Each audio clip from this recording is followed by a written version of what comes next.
everyone, and thank you for coming to this event for the Wealth and Poverty Week. We have the Executive Director of Good Works, Keith Wasserman, who's going to be talking to us today about some of his experience directing Good Works and some of the lessons and insights that he has about poverty in Athens County. And we really appreciate him being here. Now, I consider Keith as both a friend and a mentor to me, and I've learned a lot of lessons from Keith over the years. And I just jotted down a few of the lessons that I wanted to share with you of what I've learned from Keith. And I haven't learned all of these, as in I don't put all of these into practice myself, but they're things I admire in Keith. So first of all is give of yourself. He is someone that has lived his life by giving of himself to others. He started Good Works as a college student, inviting homeless people into his college apartment, and has been going ever since. He's an example of giving for all of us. Another lesson I've learned is about expanding our circle of care.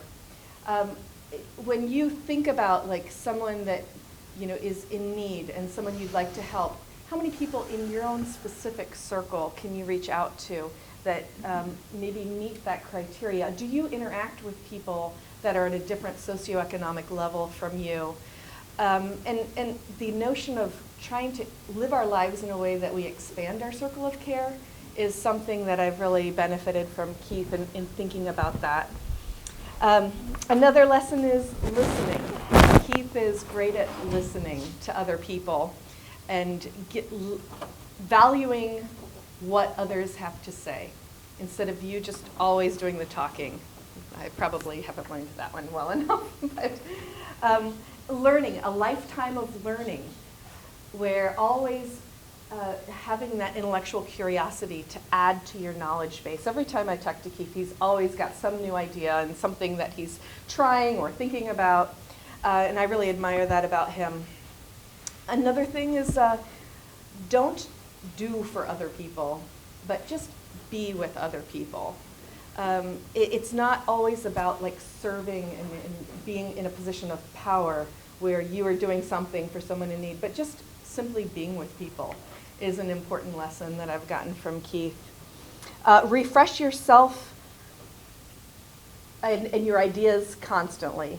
So Keith will take sabbaticals and retreats, and he'll become intentionally homeless himself to always refresh his ideas and who he is. Don't define people by their experiences, but define people by who they are at the core. So somebody might be experiencing homelessness, but that doesn't define who they are as a person. Make people laugh to break down barriers. Keith is wonderful at this. And finally, share your own stories and who you are. By sharing, then you develop those bonds that allow for meaningful interactions. And so, without further ado, I'm going to allow Keith to share some of his own stories about Good Works.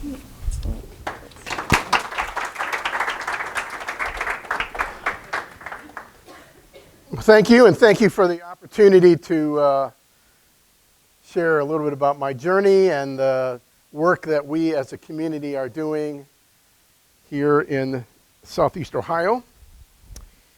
And it is a beautiful place that we get to live in. I'm originally from Cleveland, and I've been in Athens now for 42 years, and I love it here. I love the community. I love the life that's here. I love the town and gown. And Athens has a lot of really interesting people and people who care about their neighbors. And so there's a kindred spirit I have with a lot of people in this community. I started Good Works in the fall of 1980 during my fifth year of Ohio University. I was a fifth-year senior, in part because I was a drug addict between the ages of 12 and 13 and 14 and 15 and 16. I carried a D and an F grade average in junior high and high school, And I lived a pretty freaky life. So things changed for me when I was 16. By the way, I do sing in the middle of these talks. So I know this is an academic institution, but bear with me. I was 16, going on 17. And my life took a pretty significant shift at that point. I became a Christian. And my view of everything began to change. And as I look back, I'm surprised I made it out of those teenage years. I was a drug dealer to 12 and 13-year-old kids, selling them LSD and marijuana and barbiturates and amphetamines. And I was the kid your parents hoped you would never meet. But things shifted in a really dramatic way at the age of 16, and high school. Now, this was a monumental event for me. If you knew me during those years, you would know that that's a big deal. And then I came to college. I came to what was then called the Party School of the Midwest. Imagine that. The year 1976, and it was my 5th year here that I started Good Works. As a Christian, I like to describe it that God gave me the gift of naivete. Had I known then what I know now, I probably couldn't have done that. But God used my not knowing. Now, I realize I'm in an academic institution talking about God, so hang in there, okay? God used my not knowing to get me to do something I would have never done if I had known what I was doing. And so I remodeled the basement of my house. I lived on Elliott Street, and we began to take in men, women, and children who had no place to sleep. We didn't know what to call them, and it wasn't until 4 years later that we found language. It came out in this Newsweek magazine. Some of you may remember there was an actual magazine called Newsweek. It says, the tattering ranks of America's homeless are swelling. And last week, as sub-freezing temperatures settled in, cities across the nation were swamped with more requests for shelter than ever before. The causes of the problem are complex, from loosened family ties to failures of housing or mental health policy.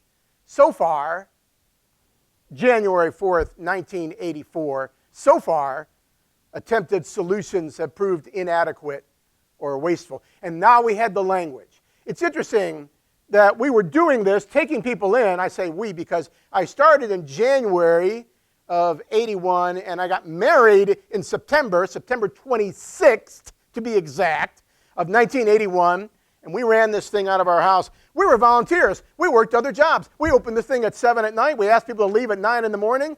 We went to work, and we did this, and we loved it. Well, I shouldn't say we. I loved it. My wife is here today. I loved it.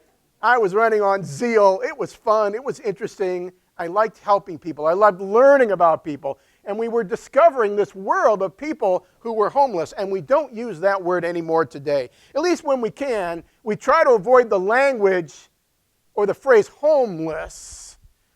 I was having lunch with Kevin. We were actually eating at Chipotle. And Kevin said, I'm homeless. I said, Kevin, you are not homeless. He looks at me and he says, well, I'm living in your shelter. I said, Kevin, you are not homeless. Kevin, you are a man who right now is without a home. And we've learned that we must separate what's happened to people from their identity as a human being. I mean, you wouldn't say, oh, this is Bob, my disabled friend. No, you would say, this is Bob, my friend who has, are you there? Who has a disability. So we must find language that gives people dignity and shows respect. These are important values for us now as we're journeying forward. I started Good Works through a degree program in mental health. I had to do an internship, and my professors, back then they didn't have risk managers, or at least they didn't talk to the risk managers. My professors allowed me to start this program in the basement of my house. And I did complete a degree in mental health, and I also completed a degree in general studies. And our vision continued to grow, and our vision was fueled by our faith. And our faith was fueling this vision to learn how to love people. And so when we started, it was a one-man show. And the leadership style was my way or the highway. But as we continued, I realized that wouldn't form a sustainable community. And so we had to rethink and retool the way that we ran an organization. We formed a 501c3, a nonprofit, and eventually we moved out of the basement of our home to a property that we now operate on Central Avenue, later called the Timothy House. Today, Good Works has about 15 different initiatives, and I'm going to talk about 4 of them today and give you a little bit of perspective into the kind of things that we do. The first of which is called the Timothy House. Before I go any further, I want to say something that I think is important for you to know that I know. I'm a white male. I'm privileged. I've never been homeless except by choice, and I'll talk about that. I've never gone hungry. And so I have a position in society that I'm aware of to some extent. I'm aware to some extent of my own privilege. So I'm aware of that, and now I want you to be aware that I'm aware as I talk about these things today. So the Timothy House is a home for people who have no place to live, and we serve Athens and Meigs and Vinton and Perry and Washington and Morgan and Jackson and Gallia. If you're from, anybody from Southern Ohio who grew up here? Southeastern Ohio, where'd you grow up? Perry County. Where else? Yeah. We met earlier, I remember. Yeah. And we're doing our best to provide a home, a temporary home for people who have no place to sleep. But we're learners. Our primary identity is that we are learners.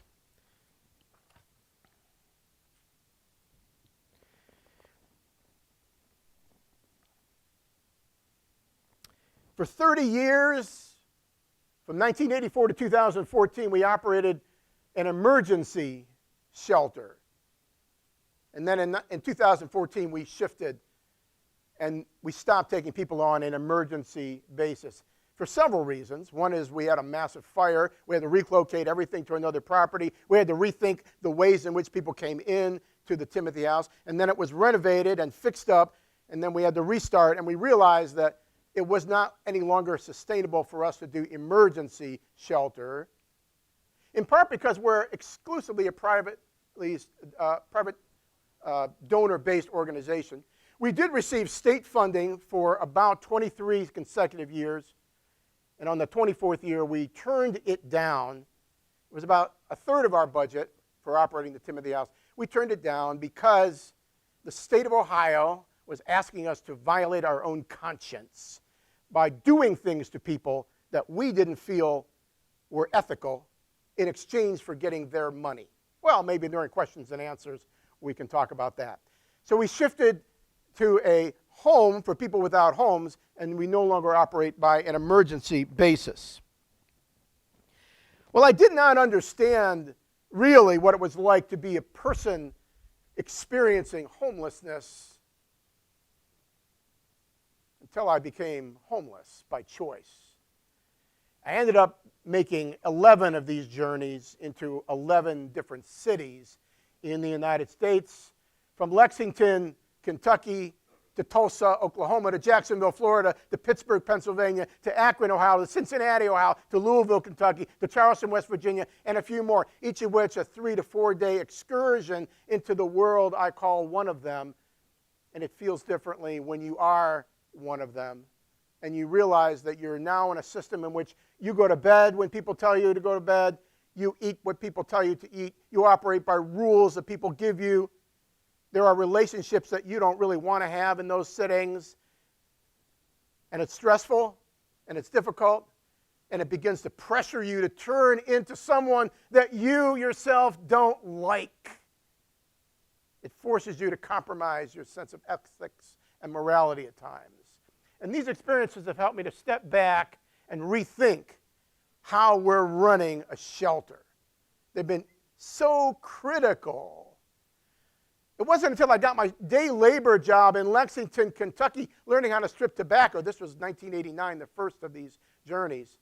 I got sick. I had gallstones. I didn't know that at the time. I hitchhiked back to town. Anybody ever been to Lexington, Kentucky? There's a Circle 4 around it. Anyway, I walked, after I took a nap in Arby's, I walked back to town, and a guy comes up to me rather abruptly and says, "Hey man, let me have some money." Well, I said, I stayed where you stayed last night. I don't have any money. But I was lying. I actually had been paid $5 for 4 hours of work. By the way, minimum wage was much higher than that at the time. And I lied to him. I said, "I don't have any money." Well, he grabs me. He pulls me to himself. He whispers in my ear. I said, "Let me have some money." Well, I don't know if you've been in a situation like that in your life, but that was an unexpected part of the journey of hanging out a few days. So I lied again with much more enthusiasm. I said, "I don't have any money, man. I stayed where you stayed last night." Then my heart began to slow down. I got by myself, and I thought, why did I lie? I don't self-identify as a liar. Why did I lie? And it hit me. In a millisecond, it hit me. I lied in order to survive. And there and then, I understood something I hadn't previously been able to understand. That when you're in the pressure cooker of survival, a lot of times, that's the primary mission of the day. And you got to lie in order to get through the day in many cases. In our culture, we place a lot of emphasis on honesty and integrity, and we should. But when you're pressured with pain, well, anyway, this helped me to have more compassion as I work with people who are journeying through the myriad of issues who stay in our shelter. In Cincinnati, Ohio, anybody from Cincinnati? I stayed in the over-the-Rhine area. At the time, they operated the shelter. They're called the drop-in shelter. I walked in. They were watching a movie, Die Hard 2. And then the news came on about carjackings in the neighborhood of the over-the-Rhine area. And we're all kind of sitting there and waiting our turn. Had to hand in some identification. Didn't know if you're going to get it back. And went to sleep and got up. And went to this place, have you ever heard of this? Those of you from Cincinnati, called Our Daily Bread. What a lovely place to begin your morning. I don't say that with any cynicism. It was a really nice place. We were greeted with coffee and donuts, and I was in line, and I'm in line, and the line's moving slowly, and I step out of line about this far to get a magazine and pick it up and then come back, and the guy behind me says, "What are you cutting in line for?" And I said, "Well, I'm a little put off, you know. I'm not cutting in line. I've been standing here the whole time." And he raises his voice really loud and he says, "Liar!" Well, the whole room was looking at us. So I tap on the guy in front of me. I said, "Could you tell him that I've been standing here for a long time waiting in line?" And he looks back at me and says, "What are you touching me for?" And suddenly and unexpectedly, I realize I'm in the crossfire of something I didn't plan on that day. And a lot of times, people get it caught in the crossfire, whether it's where they have to sleep or who they have to sleep next to, or what they end up having to do during the day. These experiences have been replenishing to my perspective. Now, honestly, I don't really like to do this, but I found it was necessary for my own continuing education. So the Timothy House, the goal is safe, clean, temporary, stable for men, women, and children. We've had a whole summer of tons of kids that were staying with us. Single men, single women. And our vision is to build a sense of community with and for the people who are living with us in that context. It is one of about 15 different initiatives of Good Works. And we're located on Central Avenue. And we keep a kind of a low profile. We got in before NIMBY was invented. Anybody heard of NIMBY? Well, if you haven't, it stands for Not in My Backyard. And so we got in, we got permission, And we have a strong commitment to the neighborhood that the Timothy House is located, because if we're bringing in 100 to 150 people into that neighborhood, we have a sense of responsibility to those folks to make sure that we're creating a safe neighborhood as well. So safe and clean and predictable is real important. And when you're going through a crisis, it's important that people feel like the routines, the rules, the structure are predictable. And we have power. Remember, I mentioned myself, my own, but we as an organization have a lot of power over people, and people are at a point of vulnerability. And so we must, and this is part of our philosophy, we must use our power for good. We must pledge to use our power for good. In many of the shelters that I've stayed in, I observed the abuse of power. For example, I remember having to sit through a sermon as a condition of eating my lunch. And I didn't like that. I thought that was the abuse of power. And at dinner time, this was Akron, Ohio, I decided I wasn't going. And everybody went in but me. And finally, the staff came out, physically escorted me out of the building. I'm cognizant of the necessity of having an accountability system in our structure so that when we have control or influence over people's lives, we have a good check and balance system and we don't abuse our power. We work with helping people identify the problem, take ownership to whatever extent they have insight and ability, and then work on the pathways of solution. And the problems are complex. From housing, to employment, to transportation, to mental health, to addiction.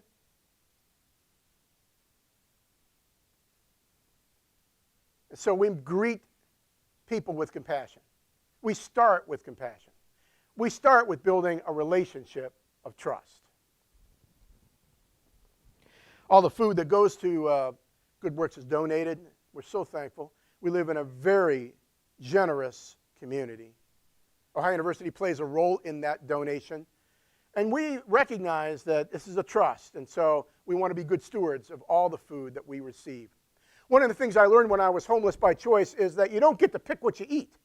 So I remember going to dinner, and in the room there were giant posters almost this size of what you should eat if you were diabetic and what you should not eat, because I'm a type 2 diabetic. And then we got dinner that night, which was mashed potatoes and noodles, and I remember the cherry pie. And I realized that how people feel on any given day is almost exclusively related to what you eat. And if you don't eat good food, you're not going to feel very good.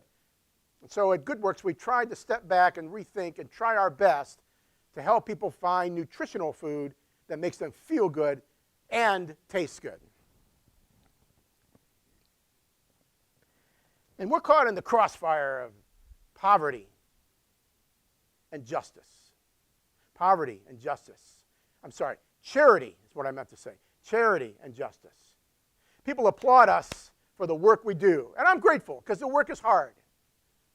But if we're going to step into the issue of justice, we're going to offend the very people who applaud us. Are you there? Did you catch that? If you and I want to do charity, people will be grateful. They'll applaud us. But if you want, well, let us put it this way. If I feed the poor, one Bishop Chamomile, I think, or you'll have to help me with that later, said, if I feed the poor, they call me a saint. If I ask why people are poor, they call me a communist.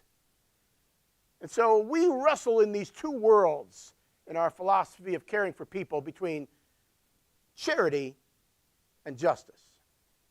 And lastly, for the Timothy House, when I first started Good Works, I came out of a worldview in which I really thought that 90% of the reasons people ended up in the situation of homelessness was personal choice. That if they didn't make those choices, they wouldn't have those problems. That was 1981, 82, 83. But I will tell you today, I think it's completely reversed. My learning and understanding, I would offer the extreme opposite definition. That 90% of the reasons that people land into the situation of homelessness is way beyond their control. Things they have very little choice in. And maybe 10% is choice. Now, I use those as illustrations, but what we're finding more and more is if you track primary education and the lack of funding that's going just to the schools of Southern Ohio based on the problem of property taxes, and then you get into higher education. I watched some of the presentation that was here on students who are experiencing homelessness in higher education. And then you get into the job market. And then you get into the housing market. And then if you have a medical problem, if you didn't know this, half of all bankruptcies in the United States are a result of medical bills. So the problem of housing is compounded with one bump in the road, or the loss of employment, or the fact that your education, there's an enormous gap between getting your degree and getting a fair-paying job to service the loans. So we understand that the complexities of these things are far greater than personal choices. People are drinking water from the river. They're getting sick. They're coming to us. They drink the water. Some people drink a lot of water, and they come to us, and they're sick. And we try to do our best to help people get stable and get better, and they do get better. And this is an illustration in case you're wondering. Anyway, they end up going back to the river. They drink water again. They come back to us, and we go, what's the problem, man? To use 60s language. Hey, man, what's the problem? Stop drinking the water. You won't have these problems. Quit making those choices. And then one of our group says, well, I think there's something in the water. We go, what? What does that mean? Well, they said, well, there's something in the water, so we do a stakeout. We went to Kroger's. We got grills. We made steaks. Just testing your humor here. No, we actually hung out at the riverbank, and we watched. And sure enough, at midnight, this guy comes out of the factory with a big canister of chemicals. He pours the chemicals into the river water. It mixes with the water. We watch our people drink the water. We watch them get sick, and we say, aha. It's not just the choices that people are making. It's things that are happening to them that they don't know about and don't have control over. So we made an appointment to see the CEO of the corporation. And after U.S. mail, voicemail, faxes, 6 months later, he agrees to see us. We walk into his room with the mahogany desk, and he looks at us with a smile and says, I'm busy. What do you want? And we said, well, sir, and we're a little nervous at this point. Sir, the reason we're here is because we saw a guy from your factory pour chemicals in the water. People drank the water. They got sick, and we'd like to talk about it. And he looks at us with a big smile and says, river. Young man, river? Tell me, is there a river around here? To which we say to the man, sir, look out your window. There's a river. Can you see it?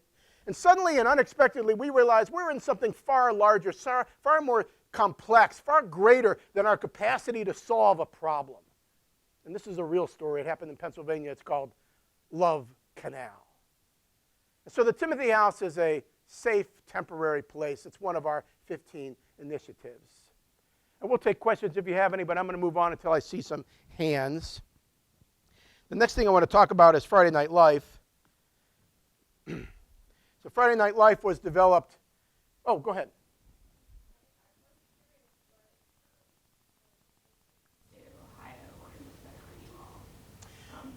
Sure, I just need your social security number. You ready? And I need to upload it to a safe and secure website with a lot of other data about you without your permission. Without your permission. And we thought that crossed the line. And so that's the short answer to that. There's a little more to that story I'll tell you later, but that's the short answer, yeah. Friday Night Life was created in 1993 as an effort to stay connected with the people who live in the Timothy House. They were getting housing. They were moving out. And we were like, where are you going? We like you. Don't leave. No. I mean, we really couldn't say that, right? But we felt that way, and so we created an event where people could come and have a meal and join us for reconnecting and staying in relationships. And you know, we're in a lot of relationships because of Friday Night Live. 1993, this is our 25th year. The kids who are coming have kids today. And it's just beautiful. On any given night, there's probably 100, 120, sometimes as many as 150. The Friday Night Live community is much larger than that, but fortunately not everybody comes at the same time. The oldest person that comes, he's about 93 years old. The youngest person, he comes with his mother. He's 2. And it's a community of the haves and the have-nots. The vision is to orchestrate a structure through which people can meet each other who would not naturally be inclined in the pathways of their social systems to meet each other. And so it happens every Friday night. And it's pretty amazing to see groups step up and sponsor the meal. 6 months of the year it takes place here in this room in the Plains, and then 6 months of the year it takes place on the Good Works property. People volunteer, people come to receive. And when they come, our vision is simply to love our neighbors. It's simply, we want to welcome people. We want the place to feel safe at all times. Sometimes, let me just say this about touch. Touch is healing when it's appropriate and when you have permission. Can I give you a hug? It's really healing. Why? Because a lot of the people that we're learning to love don't get touched enough. They don't get touched at all. And so physical touch with permission is profound. And then we want people to feel listened to. How many of you can think of a place where everybody knows your name? Can you think of a place that you can go to where you know people are going to listen to you? Because when you feel listened to, you feel respected. When you feel respected, you feel loved. And that's the point. Friday Night Life is structured in a way that really provides an avenue for those who want them to develop relationships across the line of class, across the line of race. Someone once said, maybe the most subversive act you will commit this week is to eat with someone who is not like you.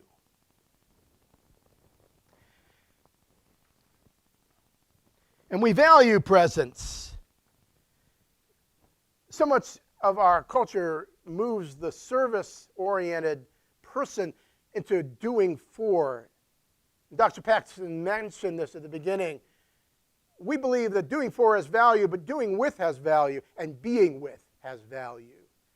And so we're creating a structure where we can learn how to be with each other and value people for who they are. We're comfortable with doing for. Can I get you a glass of water? Are you comfortable? Is that chair comfortable? Would you like a nicer chair? When you get to do with, it's like you build a relationship with someone by doing something together with them. That's why we've never had a dishwasher, because we wash the dishes together. And then being with. As a Christian organization, our energy is directed to three groups of people that we read about in Scripture from the Old and New Testament: the widow, the fatherless, and the stranger. The widow, the fatherless, and the stranger. And our energy is directed into helping, encouraging, somehow being an infusion of love and life into people who often feel forgotten, people who are vulnerable, or one of the words I've used over the past few years, people who feel excluded. And so, we take this verse from the Old Testament: I made the widow's heart sing. I took up the case of the stranger. I was a father to the fatherless. And that's Friday Night Life. I'd invite you to come. It's quite interesting and quite enjoyable. Any questions at this point? I will kind of move through, and then we'll have time for questions later if you don't. But if you're thinking of something right now, we can pause. The third area that I want to talk about with you of these 15 arenas is called the Transformation Station. It's a building and it's an idea. It's an idea to help people who struggle with poverty, to help them get things they need, and the things we help them receive are furniture and appliances, non-emergency food, bicycles, and automobiles. In the Annie E. Casey study, looking at urban poverty versus rural poverty, their research concluded that rural poverty is worse primarily because of transportation. You might get a job, but you got to get to the job. Do any of you know anyone that grew up from like age 0 to age teenage without a car? Because as you meet people who have that reference point, you see in them a different way of thinking about making and keeping commitments. and being on time and things like that. Imagine not having any control over when you're going to arrive somewhere. So the transformation station helps people get cars and furniture and appliances and non-emergency food. We do not sell them and we do not give them away. Does anybody have any questions? This is where I find out whether people are listening or whether they're drifting off. Yeah, so we've created what we like to call a sweat equity volunteer opportunity to invite people who struggle with poverty in Athens County, from Coolville to New Marshfield to Gloucester, to come and volunteer with us, as together we serve people who are struggling with poverty in Athens County.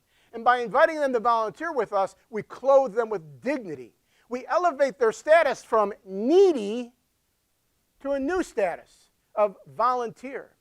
And they work alongside other volunteers. Good Works has about 1,100 volunteers. They will work alongside some of those volunteers, and we send them out many times to Coolville, which is a real place if you're not from Athens, to Gloucester, to New Marshfield, and they're doing labor-intensive service at someone's house. So we clothe them with dignity. We invite them to use their abilities to help others. We bring them in the community, and it's transformational. And at the end, they get points. So if they want to volunteer for a washing machine, it may take a morning and an afternoon. For one morning as a point, one afternoon as a point, we always invite them to stay for lunch. If they're just volunteering for food, they can just come for one morning. If they're hungry, we will give them something to eat. But this is for non-emergency food. And at the end, they get these points. They accumulate these points, and we're able to provide them with the things they need. So we provided 171 families with cars because, like the conductor of the orchestra, on the one side we're inviting people to donate their cars, on another side we're inviting people to receive a car after they serve with us as a volunteer, after we get to know them. And it's good. It's good. It's good to be in these relationships. It's good to work alongside people. It's good to welcome them into opportunity. And we find that people are genuinely impacted by the ability to have transportation. Yeah. For insurance and registration and other car-related maintenance. Yeah, so they do that. They have to have a driver's license, which we realized after we started the program was an important point.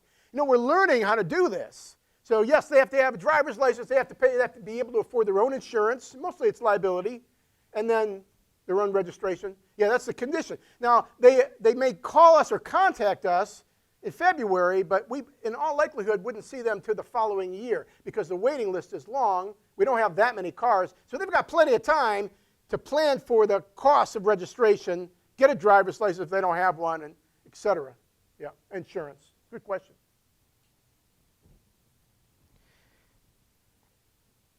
We value work and dignity. Something lost in the translation is that people in poverty in Appalachia somehow don't value work. But in reality, what we found in our experience is that they do, and people want to work. And then we found that people volunteer differently in this culture. They may not be on the hospital board. They may not be hammering nails with Habitat for Humanity, but many times they are volunteering right in the networks of where they live, serving and giving to other people. It's just that volunteering looks differently. And so Buddy and Andrea are going to read a little story about the transformation station to you right now. And I understand this is a microphone, so if you come up here. And it's a part of a newsletter that we wrote, and I think it would illustrate something of what happens in this context. All right, so this is my friend Buddy, and Buddy leads our Neighbors Helping Neighbors initiative. And this is a story about a man we'll call Gary, and we met Gary actually through Buddy's predecessor, Seth. And at the time that Seth was leaving our staff, he really commissioned Buddy to take care of Gary. And Buddy's had several opportunities to visit Gary at his own home over the past few years, and he's led lots of teams of volunteers out to help Gary with maintenance issues at his home. So Gary felt like he couldn't be in large crowds. When I met him, he had social anxiety, described as like PTSD, but every time I came back, he shared a little bit of a story with me. He shared about how his mom had passed, and she had left him her trailer, which he just honored her by just taking really good care of this trailer, cleaning it inside and out, and to him that was just honoring to his mother. So Gary wasn't always able to complete on his own all the work that his home needed by himself, like replacing a water heater or fixing his own roof, or replacing his back door, or really labor-intensive things like cutting down a tree before it could fall on his home. And then I learned that Gary's name had came up on the transformation station list, and he had turned it down. He'd been on the list for a couple years, and I just thought, why would Gary turn it down? Could I call Gary? And I called Gary, and I said, why don't you want to come volunteer for the car? And he said, I just feel like people would judge me. I don't do good in large crowds. And then I assured him that when I came in this community, I was a little rough around the edges, and nobody judged me, and it was a very loving community. And so Gary agreed to come on out. So our friend Jim Todd managed the transformation station at the time, and Jim is the man in the hat. In any picture at Good Works, Jim is the man in the hat and the sunglasses. And at the time, he said, Gary is the ideal candidate for transformation station, and you can see it in his actions. Jim said he was here to get his car, but he didn't want to coast. He went full throttle from the time he arrived until he left. Jim's car metaphors were completely coincidental. He gave 110%. He can do a lot for himself. That's his mindset. Offering him the chance to do physical work was huge for him. But one of the most important things Good Works did for Gary was something we didn't do. We did not push him to conform. What Good Works provided for Gary was a safe atmosphere for him to be himself. It brought him out from a place of self-imposed loneliness. And during his time as a TS volunteer, Buddy actually led Gary out to other people's homes to be the recipients of different Neighbors Helping Neighbors volunteer work. Yeah, each day Gary went from just looking around and checking things out to really enjoying the community. He really felt involved. He started telling stories and talking to our neighbors, just really come out of his shell. And he started training some of our work retreat groups, teaching them how to build decks and just different carpentry tricks. Was really beautiful. I've not personally had a relationship with anyone else that I've worked with and neighbors going out to their homes that have watched them go from being a participant to actually giving back in that way. It was beautiful. So I told you a little bit about the Timothy House and a lot about Friday Night Life, and we just finished up with the transformation station. The last thing I want to talk with you about is an initiative we created 20 years ago called Neighbors Helping Neighbors. And the vision of this is to create a way for ordinary people who want to do something for their neighbors to get involved. We host around 40 groups a year, and they come. We have a 30-bed dormitory. So many of these groups will stay in the dorms. Tonight we're hosting a group from Toledo, Ohio.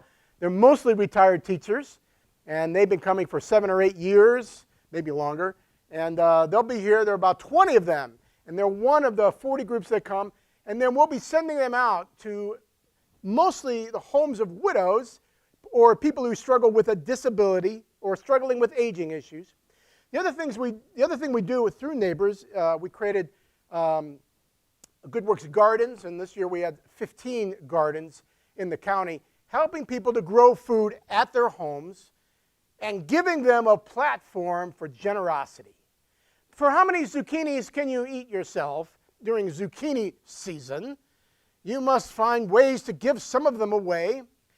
This vision to help people grow food is part of health care And it's intentionally designed to build relationships. So when we send people out, this week we'll be putting some floors in someone's house and replacing their cabinets.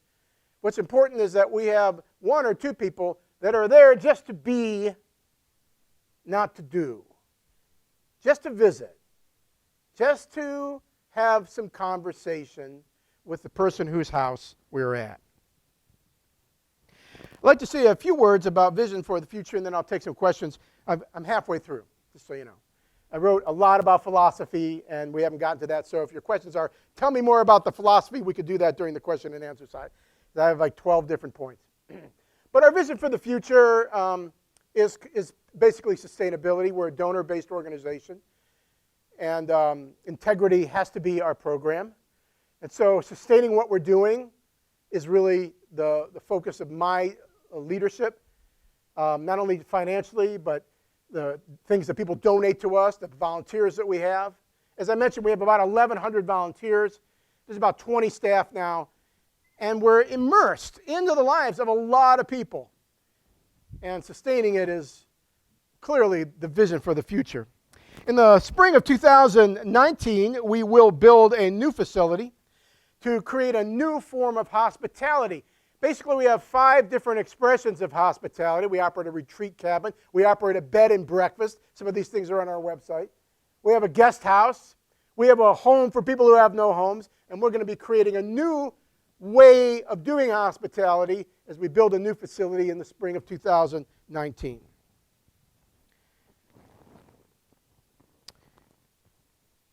Our organization is really dependent upon partnerships, and all those partnerships have at least three qualities. They're based on integrity, good communication, and trust. And if you and I, running a nonprofit, can establish partnerships in the community that are based on integrity, good communication, and trust, it's unlimited, the possibilities of us doing things for good. I want to say in closing a brief word of gratitude for the Wealth and Poverty series, which I have found very interesting and very helpful. I just have learned a lot, and I'm very grateful. I'm also grateful for the Community for Campus Engagement. What is that, CCE? What is the Center for Community and Campus Engagement? I'm getting my acronyms in order here. Also for the Russ College of Engineering and their emphasis on creating for good. And for all the service living or service learning initiatives that are happening on the campus in so many classes. It's just really good to be in this community. I'm just really grateful. All right. So I have much more to say, but I'm going to pause and see if you have any questions. And if you don't, I'll sing you a song.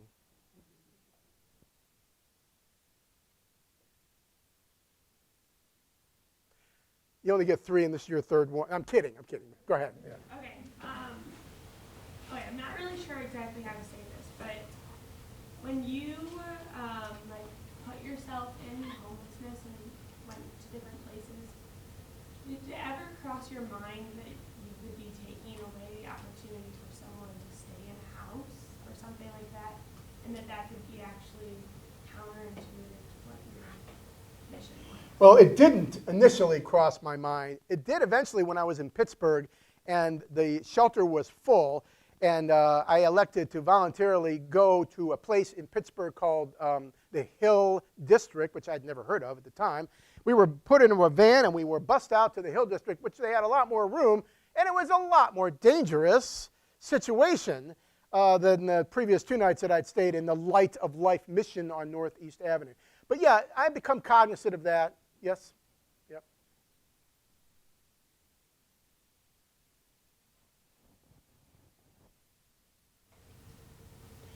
Go ahead. She can go first. It's okay. You go ahead. Are you sure? Okay. So again, I'm kind of not sure how to ask this either. So as a Christian organization, do you ever find yourself turning people away who may not subscribe to that life? Well, we've never turned anyone away based on their faith or lack of faith. But we clearly do turn people away who are in a myriad of complex things, such as they have a warrant, for example, such as they have an active addiction that they're not even aware of, and they're not willing or interested in being aware of that addiction. We turn people away for whom their history with us, when they used to stay with us, was very problematic. So there are behavioral things that we clearly do turn people away from, but one's faith is not one of those things. Okay. Is LGBTQ people or people of color, they're welcomed into this organization? Absolutely. Yeah, we have served both over many years. Yeah, both groups of those. Mhm.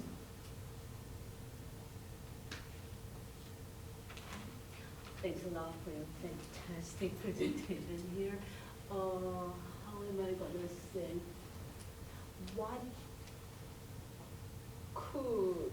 should the government to reduce poverty or inequality here? So the university, we academics, so when we teach, we tend to focus more on the public sector, the role of the public sector or the system, so how some sort of more justice in the system, or the system that should prevent this inequality from growing. So that's, I think, what a lot of faculty members we teach in courses. So it's just viewed from your own experience, your own perspective. So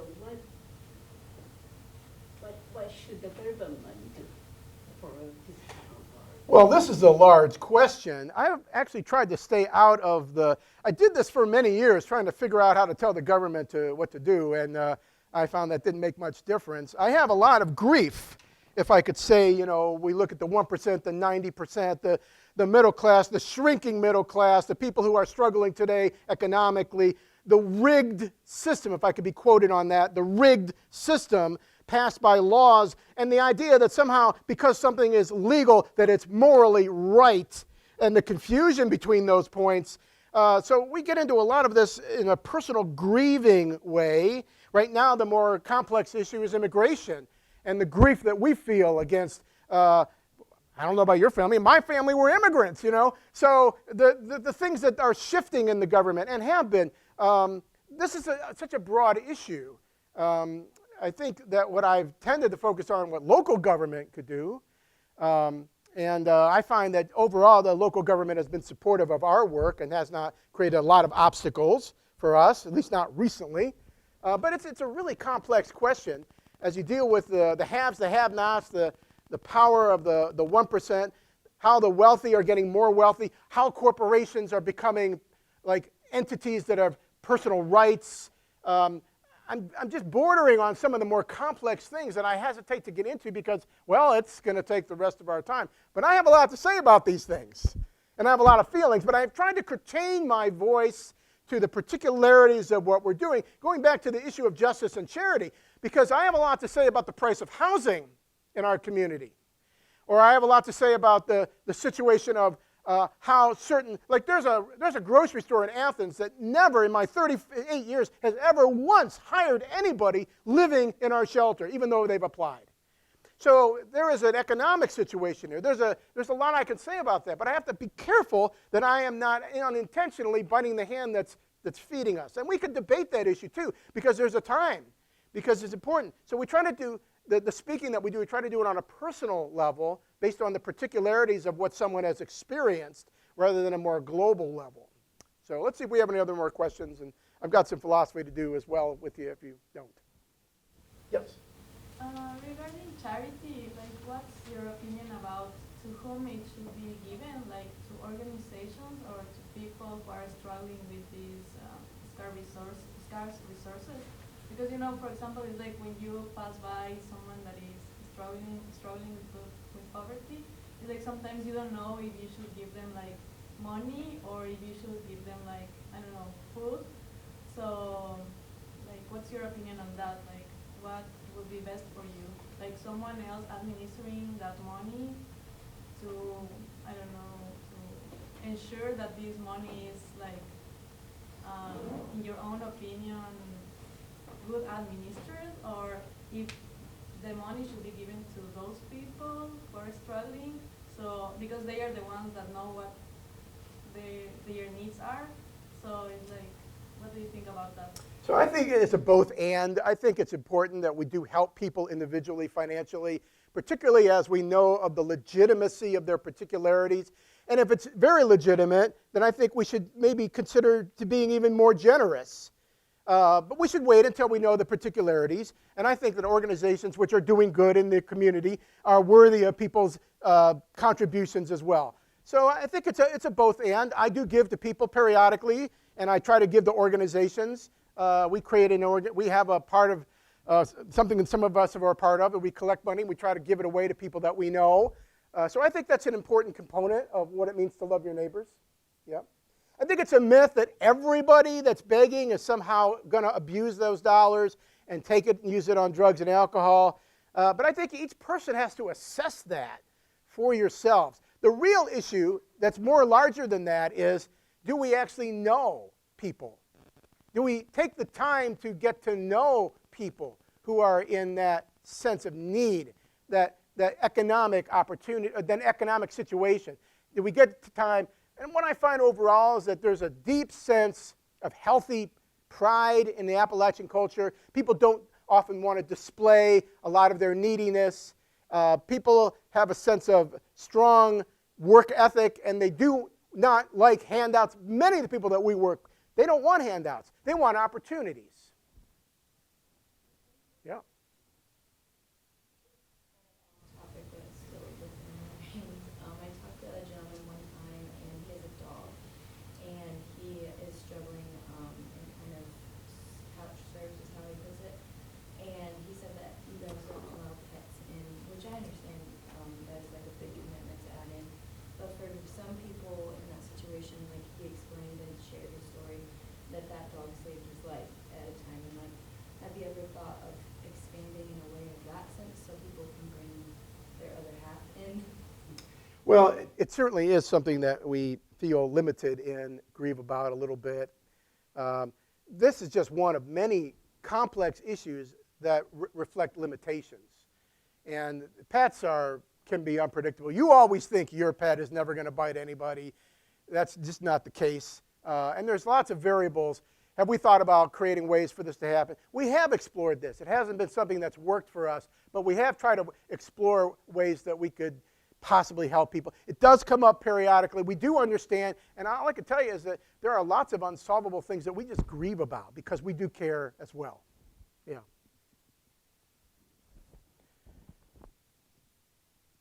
Take one more question, and then I'm going to close with a story. Go ahead. I see this as a more commitment work that you are doing. But was there a particular day that you thought of giving up? And if no, what kept you on? Yes, there were many particular days. What's kept me going? Well, my wife loves me. Tomorrow's our anniversary. She has kept me going. And more than that, or equal to that, is a community of people that have held me up at times.